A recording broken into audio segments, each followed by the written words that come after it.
Ash, I want to throw it over to you with this tribalism thing because you covered this stuff, and I'm sure you've seen some of the, what are they calling it, Trubama, with Trudeau and Obama.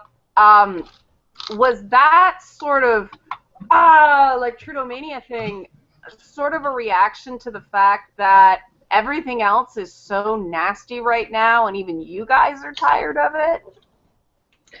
Yeah, I mean, I think America has always kind of loved like bromances when it's between the leaders. I mean, they liked the Tony Blair Clinton, and then they liked the Tony Blair Bush. Whether they actually liked either of them, maybe not, but they did kind of like that. They got a little creeped out with Obama and oh God, I'm drawing a blank on the name, David Cameron, where there was stories that Obama tucked him in at night or stuff. It got a little weird.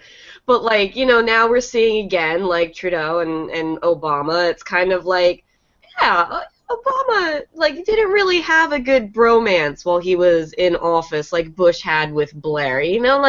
There's something about that. You see it in every TV show where it's one of the best relationships is the bromance that's in the show, not the love interest. You see that in Scrubs, right? Everybody wishes that they had a JD and Turk situation going on. It was one of the best romances. You see it in some of the shows from when we were a kid, right?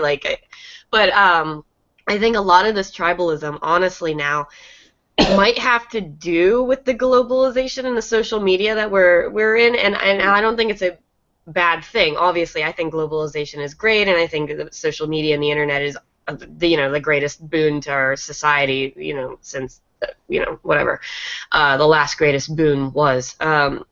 So I think that we're kind of in a transition period where we're learning how to deal with all that, and that the tribalism comes from now. It wasn't like when we were younger, before there was really the internet, or the internet as it is today. So you had your group of friends in school, and if you didn't belong, you didn't belong, and if you had your group of friends, you had your group of friends. Whereas now you've got the internet, so if you don't belong at school, you've got billions of other people that you can belong with, right? And so those become that becomes your group. So whether your group of friends is on Reddit, whether it's on 8chan, whether it's on Twitter, whether it's on Facebook, whether it's an actual physical group of friends that you have, you start to get into that little group thing because those are your friends. But now that you've got the internet and it's such a broad range of people, you still get that tribalism, but it becomes bigger because you have more people that you can connect with. And I think that might be what's leading to it now, and that, maybe this is going to get worse before it gets better, but that maybe one day we learn how to deal with it, and that it does get better. But at the same time, the other thing that I think adds to tribalism is self-promotion, right? So you see in the media, people get into their tribes because if they say outrageous things, they get on TV. They get asked to comment more. So you get into your tribe and you become that, and then people are going to want to have you on. They're going to want to have Trump protesters come talk. They're going to want Bernie Sanders people to come on and talk. They're going to want whatever outrageous thing that just happened to go on and talk. So if you've created this tribe and then you become the speaker of that tribe, then you're going to get attention. Yeah, I mean, I'm personally surprised at the cable news thing now of I noticed CNN just because that's the only one I get in my cable package, but you've got pundit Trump supporter.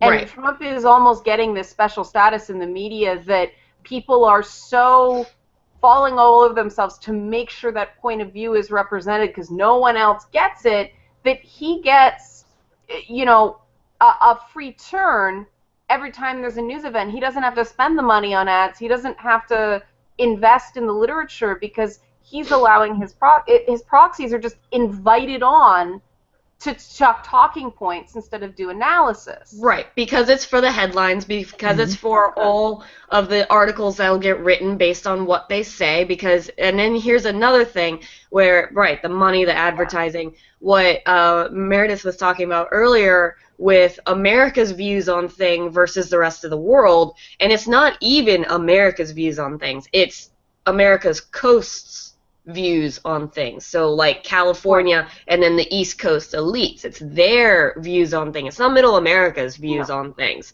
It's very specific parts of America, and that's kind of the Trump thing where it's like you're looking at these East and West Coast elites versus the middle of America and the complete disconnect from all of this stuff. So yeah, Trump gets his people on there. He hasn't had to invest in the way that other politicians have, and it's because of the headlines. It's not because, and it's like the media hates Trump.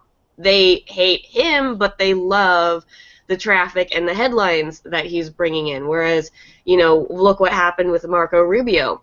He was trying to be, very smart on policy and a very, adult in the room kind of person, and then he everyone was kind of saying Marco Rubio is going to be the nominee because he's smart, he's conservative, he's got everything, he should be able to bring everybody together, and while Fox News was putting him on, but then Trump came on and everybody just wanted to talk about Trump, and it didn't matter what smart, intelligent thing Marco Rubio was saying, doesn't matter what Hillary Clinton's saying, it's Trump is saying the outrageous things, so that's going to bring in the traffic, that's going to bring in the attention, so they want to go to Trump. So look what happened when Marco Rubio dropped to Trump's level in not the last debate, but the 2 debates before that, where he's starting to make dick jokes, and he's starting to insult Donald Trump, and then all of a sudden, look what happens the very next day. They're showing entire Marco Rubio speeches, and they're doing highlights from Marco Rubio's speeches, and they want Marco Rubio and his surrogates on.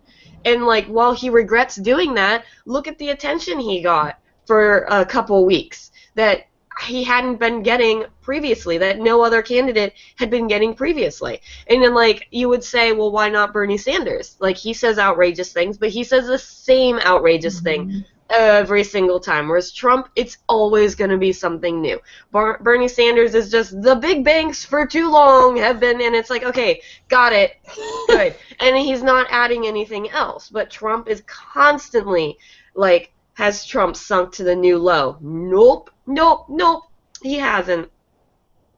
See, that's. Go ahead, Meredith. I was just saying, though, they were all well-behaved the other night. I was kind of shocked. It was so boring. I know. I was, prepared to have, because I write up the debates for the New York Observer every time, and I had gone out drinking beforehand, and I had almost a bottle of Prosecco, and I was, gonna be... this is gonna make me, I know, but it's gonna when I've had a few to drink, then my articles are a bit sillier, and I was it's gonna be more entertaining to read, and then it's and I'm writing this beginning, and it was kind of silly, and I'm yelling at myself in my own opening, and I'm yeah, and then it starts, and I'm I just want to go to sleep.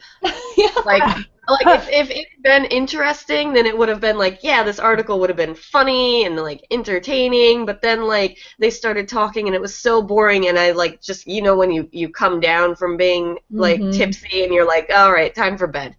And I couldn't even really watch the whole thing because I just ended up getting so sleepy because of how boring it was.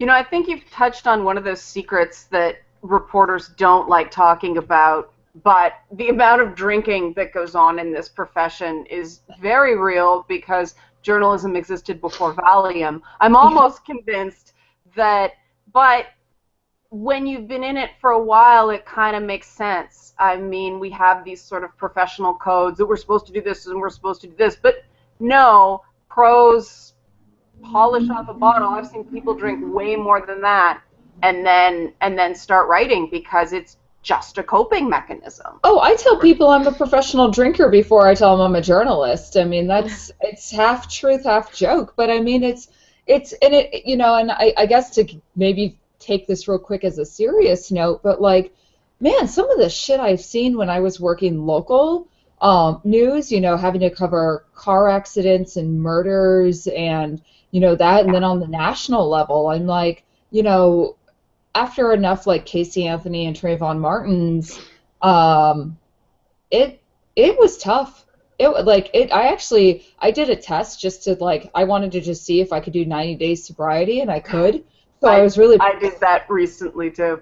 yeah, and I was proud of myself to know that like I could just not drink for 90 days. I was very proud of myself. But like the other thing now is working from home. Like some of the stuff, like even though I do now, it's all tech and entertainment, but like I'll still have some Baileys in my coffee, or because it adds, like you said, like I want to add a punchiness to my article. So sometimes I'm like, hey, let's get tipsy and write about something because I know I'm going to be sillier and more loose and more fun. I won't drink on air. That's a definite big no-no. I won't drink on Yeah, air. because then people see it. I mean, you Yeah, don't want to be slurring. exactly. But man, I'll tell you guys, half the articles that you read, I'm probably tipsy, and you probably appreciate it all the more.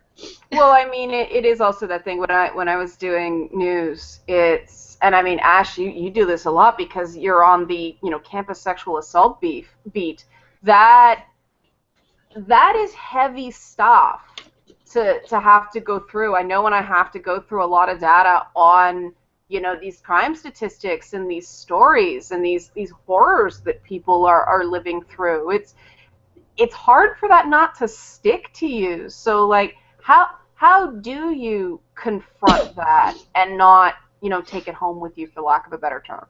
I don't know how not taking it. You look forward to something else, right? So I hear this horrid story about a guy being falsely accused and railroaded at his school, and especially if I talk to him or I talk to the parents, it's just this anguish that they're going through, and then it's like, okay, I'm gonna write this, and then after this, I'm drinking with friends, or I have a date, or I am just literally looking forward to going home to a bag of Doritos and watching Futurama. Like you have to look forward to something. And for me, what I found the best thing actually is finding people that I can just talk freely with this about. So yes, I spend all day writing about it, but there is one thing to be spending all day writing about it and then to get into a group of people who just get it, right? And then you can all just talk freely and like express everything, and you tell them everything you've been writing, and they've heard the stories, they agree, they put their own opinions. You all kind of have basically the same opinions, but they're bringing up other points and saying it in different ways that you're like, yes, that is something I didn't even think of. And so I would say, honestly, the happiest moment I had last year was actually after a Heritage Foundation panel on campus sexual assault, where I got to meet one of my heroes in the whole issue with due process, Casey Johnson, who co-wrote the book on the Duke lacrosse case. And he and we email bouncy ideas. I ask for some advice, or like, I usually go to him when I'm like, there was this case and this specific thing happened and I cannot think of it right now. And then he emails me back and he either has the case or he doesn't, but somehow I just think of it instantly after I email him. I don't know how it works. Like, he doesn't even have to say anything back, but I'm like, nope, got it. All I had to do was email him, and then it, like, my brain works. But, I finally got to meet him, and I was excited, and then it was just this huge room of people, and we were all just like, we were getting angry because we're like, this is insane, like, how are they not getting how insane it is on campus? But we're all like yelling in that same way, and we're like, well, what about this case? And then somebody's saying, well, we think this is gonna, I was like, no, because this case proved that that's not going to happen, where they're like, oh, well, we don't think that, no school would do this. It was like, yeah, but this school did exactly, and it was just like so cathartic for all of us to just be out there and saying all of the craziness that's going on. And so, like, things like that you would think would be even worse because we get riled up and we're talking about how depressing it is and how it's just getting worse and worse and we're not seeing, like, the light at the end of the tunnel. And yet sometimes it's really helpful to be able to get it all out and to just, like, know that there are other people that are seeing it the same way you are. And so things like that are actually, like, I really need those moments. I've actually, like, I found somebody that, I actually have, like, been dating a guy, and he, like, at first, like, I told him I worked for the Washington Examiner. He's like, that's a right-wing rag, isn't it? And I was like, well, this isn't going to go well. But then I told him what I wrote about, and he was just like, wait, what side are you on? And I'm like, well, I think that the hysteria is overblown and that it's not an epidemic, that it happens sometimes, but that we're now moving into a place where I go my whole spiel, and he was like, thank you so much. He's like, I'm a white man, and I can't favorite these things on Facebook. I can't talk about these things because I just get told that to sit down and shut up, and it's my male privilege. And he's like, but this is getting so insane. Like, it is absurd that you can be accused of rape on a college campus and they can get away with not offering you due process because it's on a college campus and they claim it's a disciplinary matter. And they can brand you a rapist for the rest of your life on this without having given you proper due process. And that is completely acceptable to some people. And, like, it's not acceptable to me. And it's just being able to talk to people who also get that, who also get that, like, that schools are sitting there saying, like, no, well, it's a disciplinary matter, but it's insane. Like, just talking to people, it helps so much. And the drinking helps. You have touched on something here that's super important to me, and I wonder your guys, because we're in the media. At some point or another, we have had to release information that somebody would probably not rather become public because it is newsworthy. We've all done hard news. On the other hand, I personally recognize how important conversations are that are intended to be private remain private. Even if there's 30 people in the room, it's meant to be in that room. It's not meant to go on the internet. And I personally get really, really, if you betray a trust like that with me, if you leak a private conversation that you understood was supposed to remain private, that is it. You don't get a second chance with me. Because of that very fact that when I am off the record, I am off the record. And I have to be so careful with what I say in the public sphere and still be entertaining and still be, provocative enough for anybody to give a damn and ride that clickbait wave in that we don't want to do it, but we need to actually create titles that people want to click on or else you don't earn a living. How do you guys feel about these private correspondence and what to make public and what has to stay private? Because even with sources, if everything they say comes out, they're not going to talk to you. And I personally don't think you get as good content in the long run if you are just a delivery mechanism to the public. Meredith, I'll let you start. Well, it's interesting. So I recently started doing the whole scoop source thing in the entertainment media, and obviously it's something I handled in the traditional world as well. And I had a source actually come to me and explain to me, hey, I don't like the way that the comic book film news media has been handling this. A lot of sites have been coming out and they just kind of go willy-nilly and spoil everything and say too much, and it's just been kind of ruining things. I would like to give you some things, and you do with it what you will, but I trust you. And I thought that was an honor. That was a huge honor. So I went to my publication, I went to geek.com, and we mapped out a plan. We sat down and we mapped out a plan of how we were going to handle it. And I'm really happy with that. And I approach it with the same ethics, because that's a word you don't actually hear positively enough, as I would any of my other sources, is that I release what I think is pertinent, and I don't release, and if I feel like something's going to trace back to my source, I won't release it. Right. Plain and simple. And people want to come to me, and there have been people who have accused me and think they know who my source is, and they've come close to thinking. And I'll do what I can to protect my source. I'll lie to protect my source to other people. Like if they directly ask me if this is my source, I'll lie, because I have to protect my source. Especially because it's not like we're not like breaking big banks here. This isn't government politics. This is just entertainment. But if they got caught talking, they could get fired. Exactly.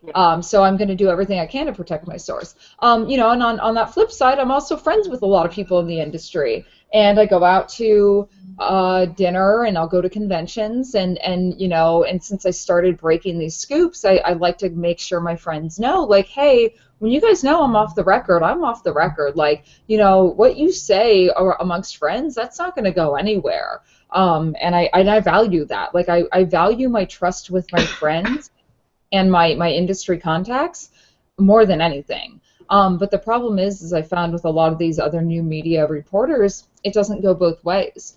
You know, I had an incident earlier this year, late last year, where I was at dinner with some friends and a pseudo colleague, where I knew he was really, really into this one character, and I'd heard it enough from a couple different sources and industry people, and I was like, hey, I want to tell you this as a friend, but you cannot tell anyone because I know you'll really appreciate this. And I told him a bit of information about a costume on a character, and then he went and, like, reported it. And I was like, dude, you can't do that.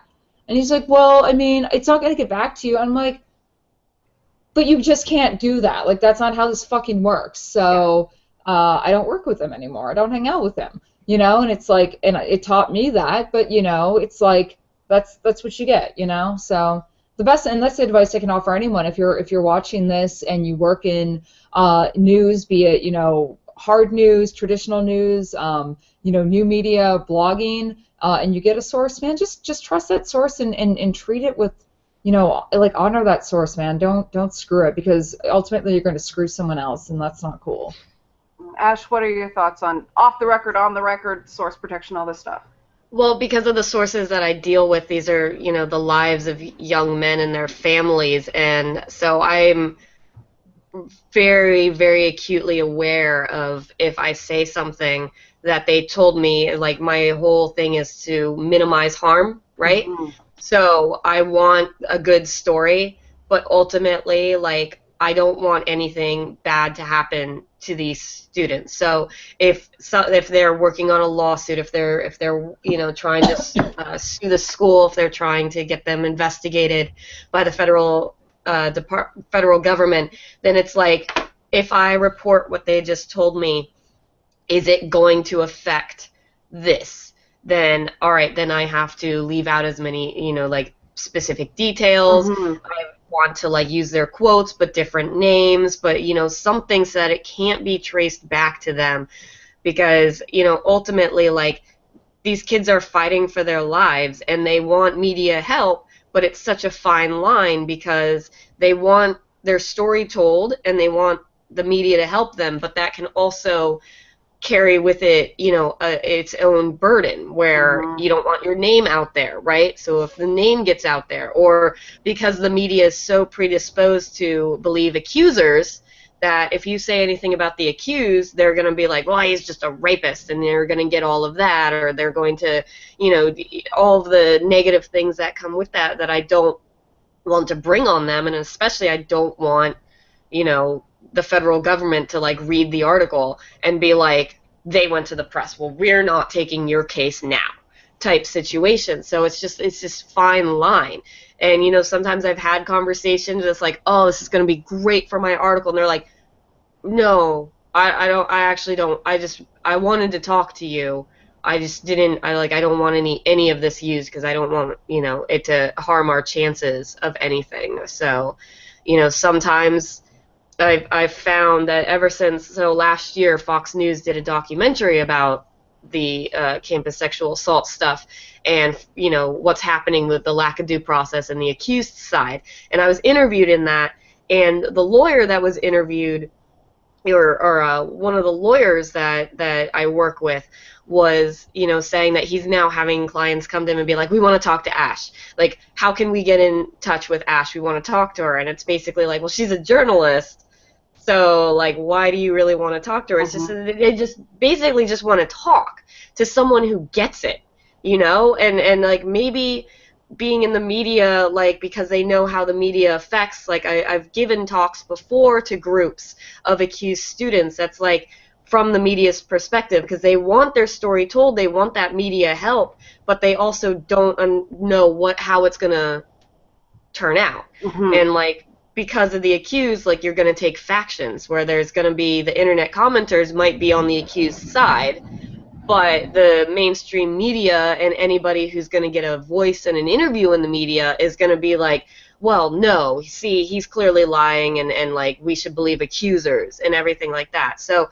sometimes they just want to talk to somebody who's, you know, sometimes they want to talk to somebody who's gone through it.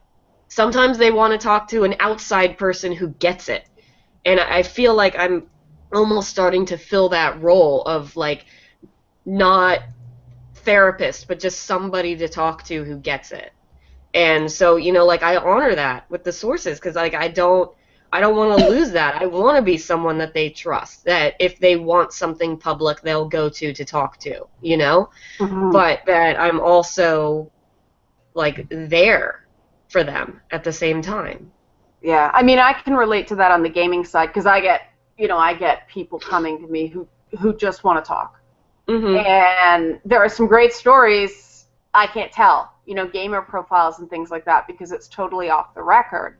But this gets into sort of another thing, and we have to come in for a landing. This is, you know, we're hitting the hour mark.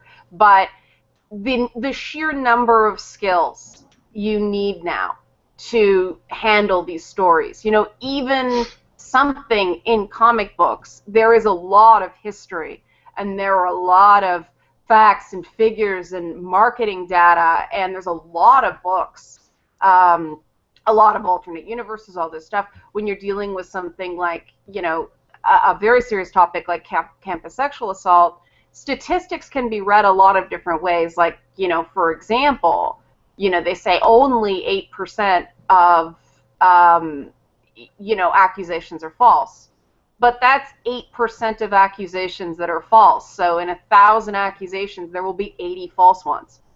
That's a lot of false accusations, Right. and that happen. And so in this, you know, and we're seeing this in gaming, we're seeing this in comics, and it's all the same sort of target group that white heterosexual cisgendered men are guilty until proven innocent. That's a lot of people who have their lives taken away just based on an accusation. Now, what's our responsibility to these people at the end of the day as press? Because yes, there are the statistics, and we know these are minority cases, but minority stories still, ironically, you know, in this case, the minority of circumstances are white men, so don't get mad at me, guys, for using the term minority. But what is our responsibility to the rights of the minority voice that defy the statistical trends that we all kind of accept? Ash, I'll start, and then with you, and then jump over to Meredith. Well, because there is that chance that it is false. You can't just assume that because statistics say that it's small, and, like, let's go into that statistic very briefly, that is reported, as in, like, actually filed a police report. That doesn't mean anything of the person who just accuses somebody and didn't go to the police. Those, as we've seen many times, end up being false, especially on campus, where you don't have to actually do something under oath. You don't have any consequences for lying. So you're setting up a system where you can have more false accusations. And even that 8%, 2%, 10% statistic, that is, like, actually proven false, which doesn't mean that the other 92% are proven true. No, just as few or even fewer percentage could be considered proven true. Everything else is in the middle. So that's basically how you look at statistics, is like, if you want to use it to say that they're rare, you can say that they're rare and to claim that the rest are true, but you're lying because the others are not proven true, and they're not even provably true. You know, there's only a small percent, probably around 2, 3, 4%, that go to trial and go to conviction. And even sometimes then, the crime that people get the most for wrongful conviction is rape. So even then, it's a smaller percentage of that that's actually true. Then we also know that people get away with it because of a lack of evidence and all that. So provably true, just a small percentage. So they keep wanting to say the false accusations, and they're ignoring the context of that situation. So how do you have to understand those statistics in order to understand that you're not likely writing an article about a rapist. You might be, but you almost might just as likely be not. So you have to assume the innocent until proven guilty, and that means also they like to turn that around and be like, well, that means you're assuming the accuser is guilty. No, no, no, no. You can assume they're both telling the truth, and it's your job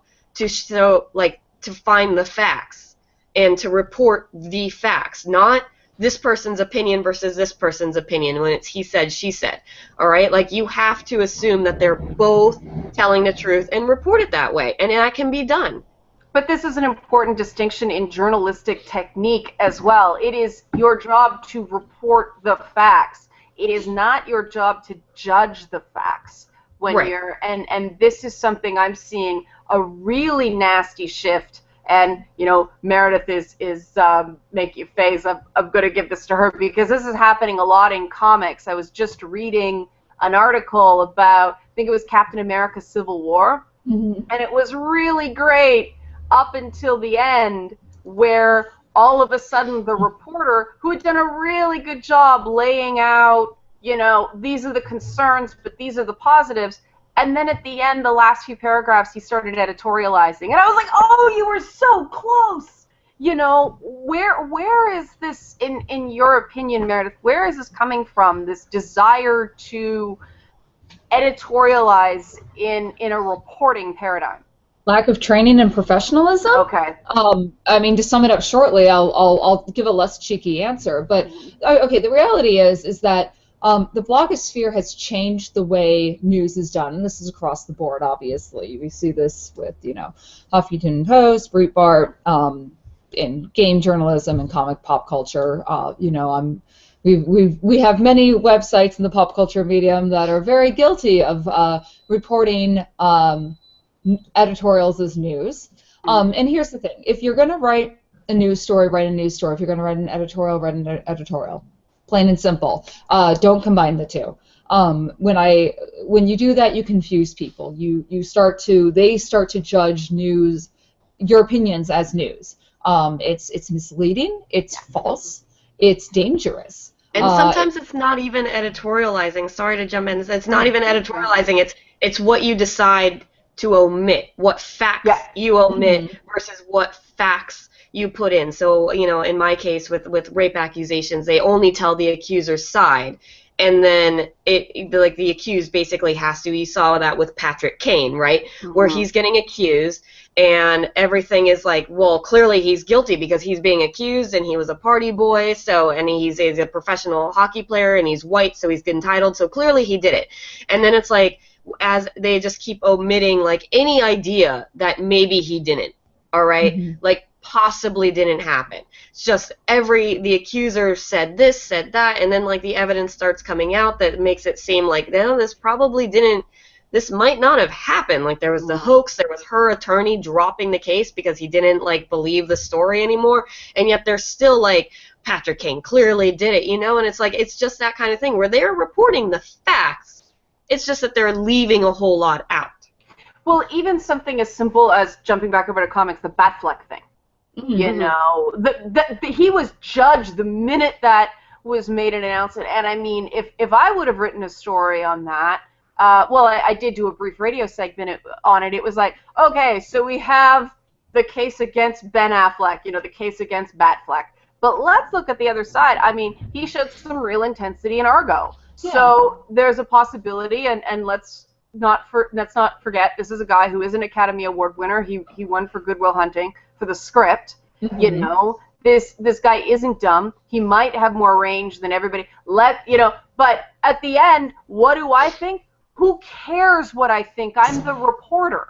Well, so no, actually, right. What you're doing right there is you're playing the role of a critic, which is also a very valuable role in entertainment media. And critics, what they do is, yes, they criticize, they give their opinions, but they also give both sides of the opinions. And what you broke down right there was perfect. A lot of new media critics don't do that. They think giving criticism is just to give their opinion.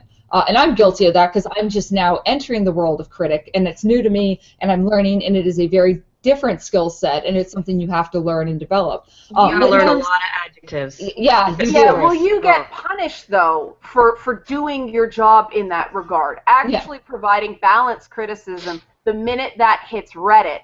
Because I've seen this happen in my work all the time, and it was so funny to end up, you know, yay, Kunkel Award finalist, real journalist. But after all these articles getting utterly shredded by people on Reddit because I was hedging, I was playing both sides, I was flip-flopping, all these things. It's like, I'm sitting here, you guys are talking about wanting balanced journalism that tells both sides, but whenever anybody actually does it and you don't agree, you punish that reporter for being a reporter instead of a critic. Yeah, and then sometimes if I'm on a panel, I'll take an opinion I have and maybe not give my other balanced opinion because the other panelists are giving the alternate opinion that I have. Because what's the point of, you know, if I have a balanced opinion, I'll play the devil's advocate sometimes, because sometimes you just need to have that balance. Sometimes you do. You need a dialogue too. Right, and there's also something to be said for opinionated journalism, right? So, like, that's what I say that I do, because I'm, like, I try to, you know, I basically am working off of lawsuits, so I'm telling the story of the accused, right? Yeah. Now, like, one time I was able to talk to the accuser. Normally, I can't. The school won't contact. I can't get to the accuser. So I am telling one story, right? I also put it under, like, it's always on the Examiner, under opinion and commentary, and it's, like, in the legal sense. So, like, I'm not telling whole stories. I'm basically, like, here's the lawsuit, right? But there's also something to be said for opinionated journalism if, like, so I would say, maybe not opinionated, but editorialized journalism, right? As an example. I would call what you do counterbalance. Okay. You're providing balance, because there are so many stories told from the role of the perspective of the accuser. And you know, there are some that get it wrong, but there are plenty that get it right too. I mean, plenty of people, I think more men should be able to tell their stories of sexual assault in a way that doesn't, you know, mock them through adjectives, the adjective salads. But I think it's also important to provide counterbalance. Like, hey, have you considered this? That's a very important role in the press as well. And I think that, especially when you don't have access, or when you're doing a one-on-one interview with someone, there's no place in that format to go, well, here's what the other person said. You can bring it up to them, right? You can say, here's what your critics are saying. But there's no place in that one-on-one format for, let's go to the tape. You know, it's really, so I wouldn't say, because I've read a lot of your stuff. I think you've been doing a great job in the political coverage, actually providing facts. And I mean, obviously, the outlets you write for have their particular prism that everything gets put through, but the information's still there at the end of the day. And I mean, the coverage you've done on Rubio and all that stuff, you get the information out there. So I think what you're doing is more journalism with a flavor of opinion or editorializing, and that's okay, because you're a columnist, you're not a staff reporter, like you're not on City Desk or something like that. But you're still on like the 90% reporting, 10% opinion thing, as opposed to the articles I think we're talking about, which are filed under news. But half the column is, this is what I think. You know, breaking news story about Gal Gadot as Wonder Woman, half of it is editorializing. You know, there'll be one quote from her, a picture of the costume, information about the release date of the movie. Now, here's why it sucks. Yeah. You know, I think that's very different than what you do. Okay. Yeah.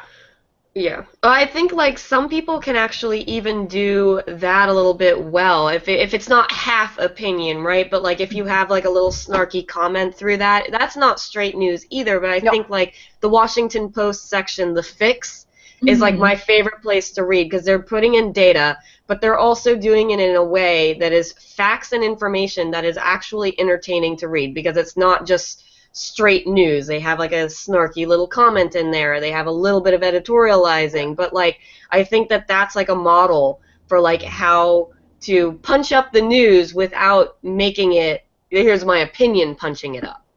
Yeah, I mean, that takes mad skills. Yeah. Oh yeah, no, it's definitely difficult. I wish that Yeah. I could do that. I could. Yeah. And because sometimes like straight news, that's not the anymore. No one wants to read, that format even 20 years ago. But like, I don't know, I'm gonna throw one of my examples out. When the first X-Men Apocalypse like full trailer broke, I just wrote like, here it is, breaking it down, and then I broke down the characters in it. Mm-hmm. And it's not like here's an opinion of it and here's what you should think about it. I think I may have like made a couple allusions to some of the like CG and stuff, because I'm trying to do that artful mastery of like how do you blend in commentary without it totally manipulating someone's opinion of something. Mm-hmm. But there is a way to make a fun and enjoyable article that isn't. And I guess that's the key. Here's the key. You can write a really good, solid news article that has opinions as long as you're not trying to manipulate the reader. Right. But that's what keeps getting lost, is that Yeah. they clearly have an agenda to get somebody to agree with them. Yeah, or react. I mean, I've been seeing a lot, especially in the pop culture stuff, is they want to incite that mob mentality. Go out and yell at these people and take action. And sometimes it's great, like sometimes we do need to have that activist mentality to get things done. But I think we're going over the top with it. It's like every time someone feels slighted about something, we dogpile on them, and this is a huge issue, and it's causing more problems than we can handle right now. And it's like I want more female figures, I want more female representation in comic books and movies, and I want more people of color. Like, even though I myself am a white girl, I come from Miami, which is a very ethnically beautiful place, where I grew up with Latin American and African American, and I have a lot of Asian friends, and I want to see that diversity reflected in my media. And I think that's important to have that. Should we threaten studios with death threats until we get that? Probably not. It's not the way to go about it, guys. But there's a good and a bad way to do that. I think put your money where your mouth is. I think financial boycotts are smart, but just lambasting executives and actors with tweets, I don't know, man. I don't know how much that's really going to do, other than, especially actors. Let's tear someone down for something they had nothing to do in a role that they were assigned, to go back to Daisy Ridley. I think people don't recognize how little control an actor has over the finished product. Like, I feel bad for actors because I used to do it, right? And so I recognize you can do a great take. If they don't use that take, there's absolutely nothing you can do about it. And I was actually joking with somebody on Twitter how there's this sort of understanding among voice actors that the worst take you do that day is the one they're likely going to use. For whatever reason, they tend to take the most bland one. And I mean, the last major voice job I did 4 different runs at it. I did accents, I did voices, I played with pitch, and they took, I call it the Disney princess voice. And casting agents love the Disney princess voice. Fortunately, I do it well, but they like it because they can hear you clearly. And, in cartoons where the lip flap isn't necessarily on, they like that very clear enunciation. But you sound like GLaDOS from Portal. And that's fine if you're that, but I mean, it's you can't put any character into it. Mm-hmm. And I find reporting is like that similarly. You need to know how much vanilla to add to actually, not. You can have a whole bunch of topping and no ice cream, and that's not a sundae. Mm-hmm. You need all the components, and I think that training. Maybe we can sort of leave this here. This is sort of our last thing we'll talk about today. Training. Because I completely agree with what Meredith said earlier. You do need some form of training. But in my line of work, there's people like me. I don't have a games journalism degree, because when I was in school, they didn't have them. We had communications and we had computer science. Neither appropriately teaches people how to write good on games. And I think that's a big problem, is that we don't have anybody, because the whole point of going through university is you're benefiting from other people's mistakes, right? You're jumping the line a little bit in learning by doing. But with this ever-changing media, with this ever-changing paradigm of technologies, disruptive tech coming out, new things coming out all the time that people aren't going to get, formal training for. How do we make sure that people are trained and people are qualified and those skills stay modern and sharp? Ash, I'll go to you first. I'll let Meredith have the last word. Well, it comes from, having the right, editors, right? But should that fail, which we saw in games journalism, where the editors were just as bad or worse, then it really does. Just to clarify, part of the problem with that, to me, I think that is it was editors writing the piece, and so they had no oversight. It went from their brain, dumped onto the keyboard, got published with no one else seeing it. So that backs up what you were saying. Go on. It goes a lot with the media really needs to give up on their preferred narratives, which is what happened, what we saw with Gamergate, where it was like, white men are the enemy, they're always the enemy, and women are always the victim. So they just ran with this narrative, and like the media needs to give up on that narrative. And so maybe there were some issues within Gamergate with how they handled the press, but overall it was one of those situations where it was like, it was the readers and the consumers who had to be the ones to push back, to be like, no, you can't keep doing this. This is wrong what you're doing. So, I mean, things like that, they did have some successes with like how people started writing, or that there were some people that were apparently quietly let go who were some bad offenders. And it's like, and that's how, that's kind of where what you said with me comes in as that counterpoint, right? Mm-hmm. So you bring in that counterpoint, you create your own place to write, and then you get friendly people in the media. So they had, Eric Kane at Forbes, like actually writing this stuff from a balanced perspective, or a counterpoint perspective, and you just, you slowly start to have this counterpoint so that, people, they want to believe what they want to believe. They don't ever want to hear differently, and that's going to be a problem, but that you at least have that counterpoint out there rather than just, angrily shouting into the ether, which is what we had before when it was like just traditional print media. So I think a lot of it does have to come from the people who are seeing the outrage, who are seeing the bias, who are seeing the problems, being the ones to speak up and make the change. Mm-hmm. And it's funny because right now the paradigm seems to be just hide, don't take on anything tough, wait for it to blow over, and it's been 2 years, it's not blowing over. So Meredith, the floor is yours. What do you think? Because I know you feel very strongly about I do, and I just, I specifically with the Gamergate stuff, sites and editors should not have been afraid to give a counterpoint. I actually had landed an exclusive with one of the major players from Gamergate, one of the exes, and I'll leave it at that. And no one wanted to publish, and he was willing to speak with me. And it would have been, I'm sure I would have handled it very well. And the treatments that I sent, and we're talking not just normal sites. I offered it to Washington Post, I offered it to Huffington Post, and nobody wanted to touch it because nobody wanted to talk to the accused. And I think that's a shame. I think that's a damn shame. So I think on that, oversight, that's a big key that you guys brought in. And in terms of training, if we're not at a point, and not everyone can go to college, I get that. College is a privilege in so many ways. And I said this last time we talked, and I don't know why I don't do something about it, and I really should, is that there really should be a place online that offers assistance. Enough of us have gotten to this point that we've been through the ringer and we've made enough mistakes to start teaching people to learn from them.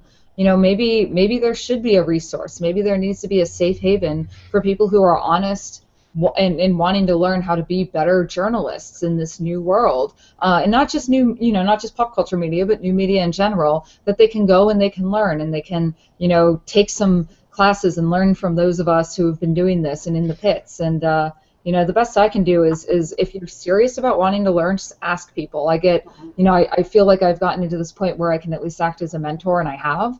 And if anyone, you know, if anyone out there again is curious, just feel free to shoot me a message online. But if you wanna be better, you just have to learn, and you can still go to pointerinstitute.org, and you can learn the basic tenets of journalism. You know, because at the end of the day, it still stands. Write facts, don't write fiction. You know, write from the source. Write from two sources. You know, a single source doesn't really cover it. If you're only going to write from a single source, you have to cite that single source, even if it's anonymous. You know, always cite your source. So and so told me, or a source from an anonymous source from so and so said this. You know, you just have to honor that truthiness, as Colbert would say. Yes, yeah. Well, maybe town hall formats are something we should explore in future, so that people can actually ask questions. I've been going baby steps because, yeah, the last thing I want to do is have one of those comment explosions, because I personally, for me, part of the challenge is avoiding victim status when possible, because you don't want to become the story. Yeah. Yeah. But I mean, we'll wrap there. Thank you very much, ladies, for participating in a online thing that passes the Bechdel test. But that wasn't the point. That was a joke, guys. Yeah, that was just a joke. Thank you very much, guys. Where can people get in touch with you, see your stuff? What do you want to plug for the end? Go ahead. One time I don't throw to somebody. I was so good, and right at the end I crashed Meredith and Ed. Okay. You can find me on Twitter at mplacko, M-P-L-A-C-K-O. You can check me out on geek.com, and I've got some really exciting things coming up that I'll probably announce on my Twitter platform. So, cool. All right, you can read my campus sexual assault stuff and, you know, crap statistics stuff on the Washington Examiner, WashingtonExaminer.com. You can read my political, more, you know, presidential campaign, horse race type stuff at Observer.com. You can follow me on Twitter at AshSchow. That's ASHESCHOW. You can also like my Facebook page, facebook.com/ash.scow. And of course, I am Liana K. You know this because you're watching this channel. Thanks everybody for watching.